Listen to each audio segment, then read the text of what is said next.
Pemirsa, sidang lanjutan sengketa informasi terkait permohonan dokumen ijazah Joko Widodo kembali digelar di Komisi Informasi Provinsi Jawa Tengah.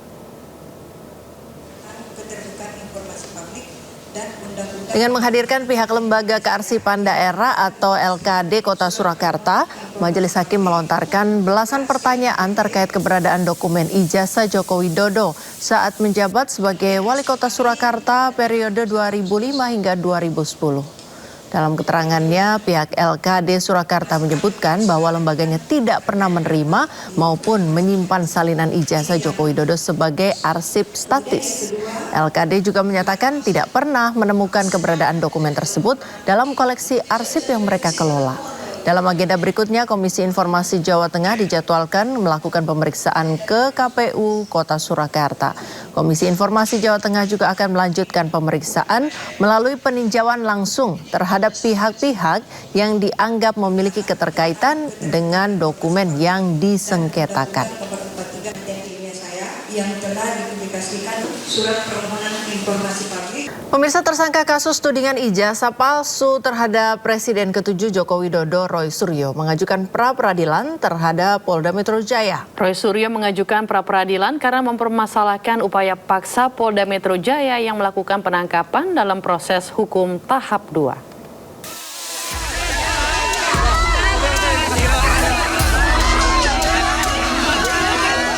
Permohonan pra-peradilan Roy Suryo didaftarkan pada Senin lalu dalam website Sistem Informasi Penelusuran Perkara SIPP Pengadilan Negeri Jakarta Selatan. Roy Suryo sebagai pemohon mempermasalahkan sah atau tidaknya upaya paksa penangkapan dan penggeledahan. Adapun termohon dalam pra-peradilan ini adalah Polda Metro Jaya, yakni Kapolda Metro Jaya dan Direskrimum Polda Metro Jaya, serta tim penyidiknya, Jaksa Agung, Jampidum, dan Kejaksaan Tinggi Jakarta. Kuasa hukum Roy Suryo menyatakan sejak awal penangkapan terhadap Roy dan Dr. Tifa, pihaknya keberatan dengan upaya paksa yang dilakukan Polda Metro Jaya. Tim kuasa hukum menilai mekanisme penangkapan dan penahanan yang dilakukan Polda Metro Jaya melebihi kewenangan. Dari Jakarta, tim liputan iNews melaporkan.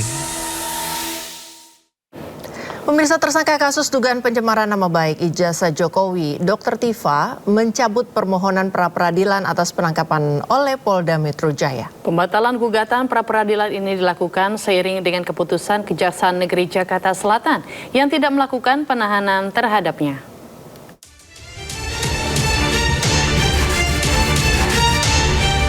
Tersangka dugaan tindak pidana pencemaran nama baik ijazah Jokowi, Tifa Yasuma atau Dr. Tifa, mencabut gugatan pra-peradilan atas penangkapan oleh penyidik Polda Metro Jaya. Hal ini ia ungkapkan dalam konferensi pers yang digelar pada Rabu sore. Dr. Tifa menyebut surat pembatalan pengajuan pra-peradilannya telah dikirimkan ke pihak Pengadilan Negeri Jakarta Selatan pada 19 Juni lalu.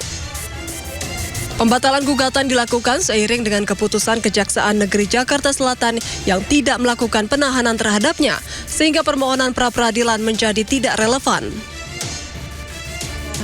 Persoalan pra-peradilan, ya, kami sudah memasukkan surat permohonan untuk pra-peradilan, tetapi kemudian mengingat dari perkembangan situasi, ya, di mana diputuskan pada tanggal 21 Juni 2026, saya tidak ditahan, ya, pada saat proses persidangan, maka kami kemudian memutuskan untuk membatalkan surat permohonan pra-peradilan. Saat ini pihaknya bersama tim kuasa hukum akan fokus mempersiapkan proses persidangan kasus dugaan pencemaran nama baik ijazah Jokowi yang akan digelar di Pengadilan Negeri Jakarta Timur beberapa waktu mendatang. Dari Jakarta, Amrina Rida, Sadu Santo, Andri Setiawan, iNews melaporkan. Pemirsa, Sekjen Peradi Bersatu Ade Darmawan menilai langkah Roy Suryo CS mengajukan pra-peradilan sebagai sesuatu yang janggal dan memiliki agenda politik tersendiri. Sementara kuasa hukum Roy Suryo, Ahmad Kozinudin, menyebut pra-peradilan sebagai langkah pencegahan saja dan bisa dicabut. Pihaknya pun kini bersiap menjalani pokok perkara di Pengadilan Negeri Jakarta Timur. Ini ada apa ini? Apa yang mau digunakan oleh putusan Prapit ini? Apakah ini pintu masuk atau ada sesuatu di sini untuk digunakan putusan ini. Jadi saya melihat bahwa ini tidak ada relevansi presiden digugat. Ada apa kok presiden ikut digugat gitu loh? Baik. Ya kan ada agenda tersendiri ini, Mbak Diandra. Kalau Baik. saya lihat dari perspektif politik ini ada politiknya. Ini sudah tidak murni lagi hukum. Kenapa? Karena kalau bicara hukum, Mbak Diandra, ngapain kita menggugat Prapit ketika klien kita sudah berada di luar, gitu loh.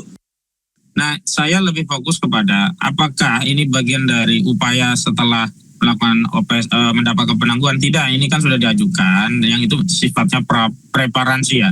Jaga-jaga sebagaimana Dr. Tifa akhirnya sudah melakukan proses pembatalan atau rencana untuk melakukan pencabutan, dan itu teknis saja. Nanti pada panggilan pertama ketika para pihak dihadirkan dan akan ada pencabutan ya bisa dicabut, tapi kalaupun mau lanjut ya tinggal lanjut, itu teknis saja. Tapi saya ingin mempersiapkan kita publik masyarakat kepada pokok perkaranya, yakni pembuktian kasus ijazah palsu yang memang sudah ditunjuk pengadilannya adalah Pengadilan Negeri Jakarta Timur. Sehingga ada dua hal yang mungkin terjadi, bisa saja nanti berkas dilimpahkan sehingga proses pra peradilan dengan gugur karena pokok materinya sudah menjadi satu kesatuan yang sedang diproses di perkara pokok, atau yang kedua memang nanti bisa menunggu pra peradilan sampai ada putusan sepanjang tidak ada proses pencabutan di tengah. Kita mulai Sindo Today dari Balikpapan, Kalimantan Timur. Pemirsa, 2 calon manajer koperasi Desa Merah Putih meninggal dunia saat mengikuti pelatihan militer. Keduanya masing-masing mengalami serangan panas atau heat stroke dan henti jantung atau cardiac arrest.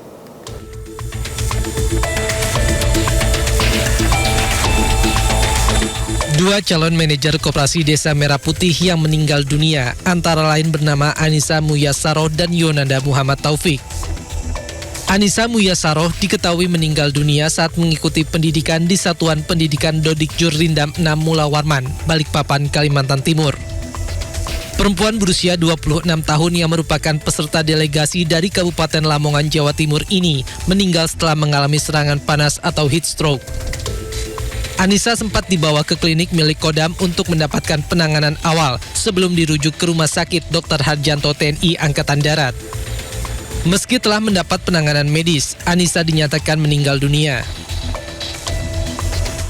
Dan perlu digarisbawahi juga bahwa kegiatan yang dilaksanakan ini sama sekali tidak melibatkan kegiatan fisik, dalam artian lebih condong dominan kepada proses belajar mengajar di kelas.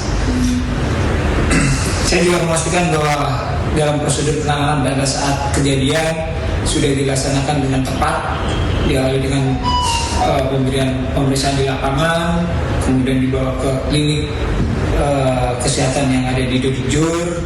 Karena melihat perkembangan yang terjadi oleh yang bersangkutan tidak membaik, segera dilarikan, dirujukan ke Rumah Sakit Dr. Harjanto TNI Mula Warman. Satu orang lainnya, Yonanda Muhammad Taufik, meninggal dunia saat tengah mengikuti pendidikan di Satuan Pendidikan Puslat Porko di Kelatat, Batu Raja, Sumatera Selatan.